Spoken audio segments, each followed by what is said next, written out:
Terminou Atlético de Madrid 1 a 0 no Botafogo, mas o Botafogo está classificado para as oitavas de final da Copa do Mundo de Clubes, que é o que importava nesse jogo de hoje. Em um grupo da morte, no qual já tinham dado o Botafogo como morto, o Botafogo está classificado, eliminando o Atlético de Madrid. Acabou passando em segundo lugar, mas a gente não sabe se vai ser melhor ou se vai ser pior, depender do resultado do grupo do Palmeiras. Mas o Botafogo tem total capacidade de avançar para as quartas de final, independente do adversário que vier, se vai ser Palmeiras, se vai ser o Inter Miami, se vai ser o Porto, o Botafogo tem capacidade, já mostrou isso nessa Copa do Mundo de Clubes. Hoje um jogo diferente do Botafogo, apesar do Botafogo ter mantido a mesma escalação, a mesma estrutura de jogo que teve diante do Paris Saint-Germain, estava enfrentando um adversário com características diferentes, com jogadores diferentes, então é claro também que por ser um jogo de muita necessidade para a equipe do Atlético de Madrid, era um jogo que o Atlético de Madrid tinha a necessidade de se impor em cima do Botafogo. Eles tinham mais que buscar o jogo,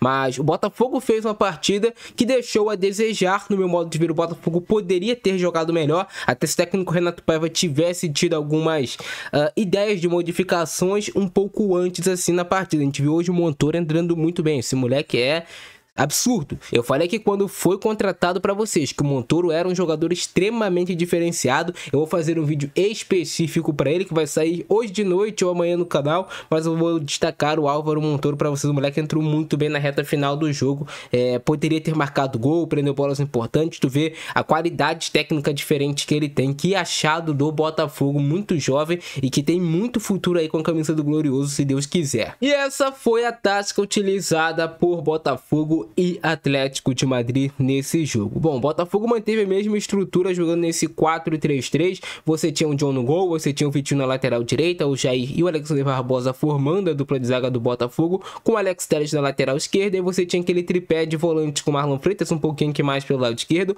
o Gregory mais centralizado, defendendo esse funil aqui da defesa do Botafogo, e você tinha o Alan um pouquinho mais pelo lado direito, mas esses três volantes do Botafogo tinham a ideia de jogar muito próximos, e aí o Alan e o Marlon Freitas eram os volantes com um pouco mais de liberdade para ajudar na ligação de jogadas para o trio de frente. O trio de frente que tinha o Arthur pela direita, o Savarino pela esquerda e o Igor Jesus centralizado. E qual era o papel do Igor Jesus? O papel do Igor Jesus era ser esse primeiro passe de apoio, receber essa bola em uma região aqui um pouco mais embaixo, conseguir proteger essa bola, quem sabe girar em cima do zagueiro e conseguir encontrar passes em profundidade, como ele conseguiu dar um bolão para o Savarino, que já no iniciozinho da partida saiu cara a cara com o Oblak, mas acabou desperdiçando, né? Ele bateu, não vou falar que ele bateu mal, mas poderia ter feito melhor, mas defesaça, méritos totais para o Oblak. Mas estava funcionando, o Botafogo iniciou bem o jogo, conseguindo encontrar os espaços do Atlético de Madrid, tendo até a posse de bola de forma mais perigosa do que a equipe espanhola.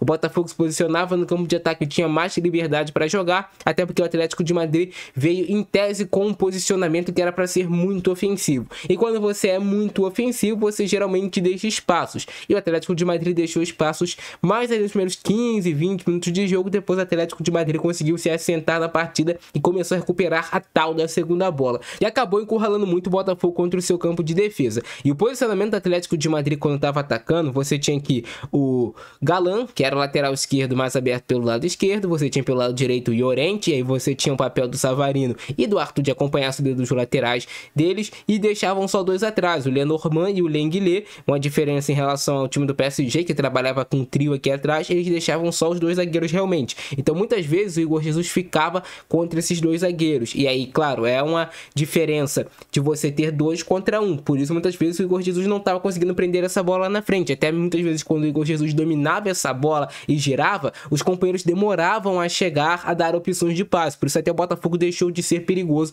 no decorrer da partida. Você tinha o Depou e tinha o Barrios aqui um pouquinho mais atrás, até para recuperar essas segundas bolas, serem os caras pensantes do time do Atlético de Madrid, dois jogadores que têm um trato muito bom com a bola, principalmente o Depou distribuindo esse jogo, virando de um lado para o outro. Você tinha o Gallagher, que é um volante de origem, mas estava jogando um pouquinho mais aberto aqui pelo lado esquerdo, e também sendo um jogador de mais sustentação quando o Atlético não tinha a bola, mas o Gallagher estava tendo esse papel mais aberto. Do outro lado você tinha o Giuliano Simeone jogando também aberto aqui pelo lado direito, ele e o Llorente eram uma dobradinha fechadinha aqui pra cima da Alex Telles, então o Botafogo tinha que ter muita atenção aqui com o Marlon Freitas ajudando na marcação, Gregory, etc. E você tinha a chave aqui do time do Atlético de Madrid, que era o Julián Álvares, que em tese é um centroavante, pode jogar como centroavante, mas como ele tinha um Sorloth jogando lá na frente, o Julián Álvares era esse cara com muita liberdade para flutuar em todas as zonas do campo. Você tinha o Álvares aparecendo pela direita, você tinha o Álvares aparecendo pela esquerda, tinha o Álvares aparecendo centralizado, então o Botafogo estava tendo dificuldade de encontrar essa marcação em cima do Álvares, que muitas vezes baixava aqui para depois sim agredir a área do Botafogo.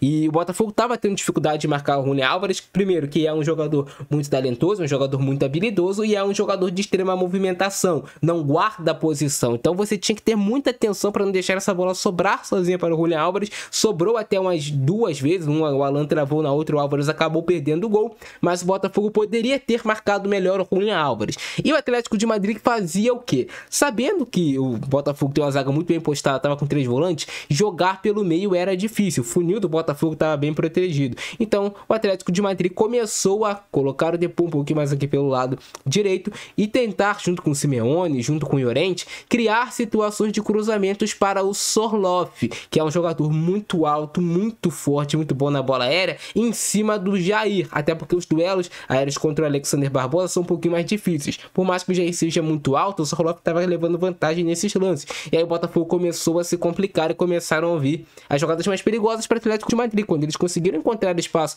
pelos lados do campo para cruzar, ou aqui pelo lado direito de ataque do Atlético de Madrid, encontrando o Sorloth, que muitas vezes até fazia esse papel mais de um pivô para apoiar essa cabeçada para dentro da área, onde o Atlético de Madrid povoava com muitos jogadores, principalmente para tentar encontrar o Julián Álvares, e aí sim tentaram a finalização. Então o Atlético de Madrid, quando desbloqueou essa defesa do Botafogo por meio dos cruzamentos, começou a ser muito perigoso.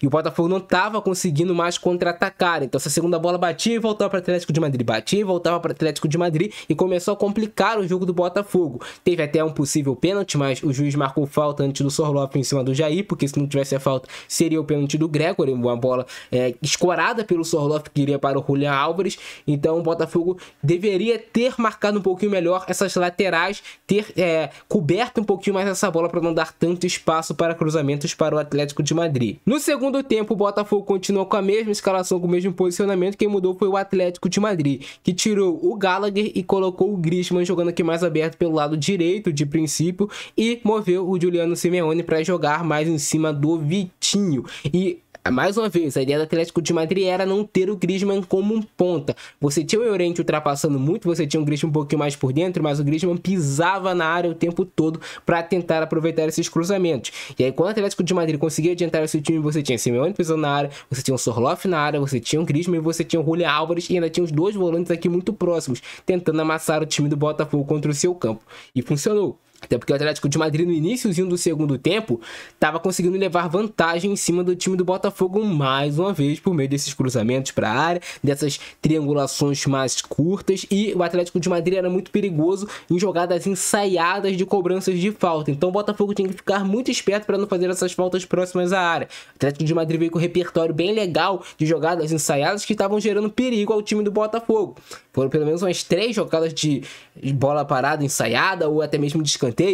Tava difícil do Botafogo marcar.